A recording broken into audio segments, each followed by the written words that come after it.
Hallo, mein Name ist Imke Rath und ich komme aus Deutschland, einem Land, das auf eine große Fußballgeschichte zurückblickt. Fußball ist eine Sportart, die sich großer Beliebtheit erfreut. Den bekannten Fußballstars winken große Verdienstmöglichkeiten und viele Anerkennung. Daher zieht der Sport viele Menschen in seinen Bann, die entweder von einer Fußballkarriere träumen oder dem Sport vor dem Fernseher oder in den Stadien gebannt verfolgen. Auf der Profiebene gehören religiöse und kulturelle Vielfalt zum Alltag. Dies läuft nicht immer harmonisch ab. Allerdings setzen sich auch international große Stars in Kampagnen gegen Diskriminierung und Rassismus ein. Wenn es allerdings um sexuelle Vielfalt geht, merkt man schnell, dass es sich um ein Tabuthema handelt, über das ungern und selten gesprochen wird. Fußball gilt nach wie vor als ein Männersport oder eine Männersportart und sexuelle Diversität hat dort wenig Raum.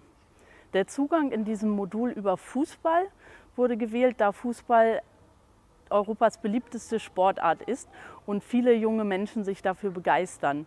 Anhand von Fußball lassen sich viele Diversitätsmerkmale behandeln und so im Unterricht diskutieren.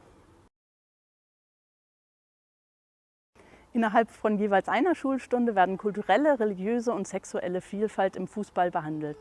Zunächst setzen sich die Schülerinnen und Schüler mit Kampagnen bekannter Fußballstars auseinander, die sich gegen Rassismus richten. Anschließend bearbeiten sie anhand des Fallbeispiels eines Sikh eine Diskussion um das Tragen einer traditionellen Kopfbedeckung während des Fußballspiels. Im Anschluss führen die Schülerinnen und Schüler eigenständig Internetrecherchen durch zu Initiativen, die sich gegen Diskriminierung aufgrund der sexuellen Orientierung richten. Durch das Modul werden die Schülerinnen und Schüler auf verschiedene Diskriminierungsformen aufmerksam gemacht und dazu ermutigt, dagegen vorzugehen.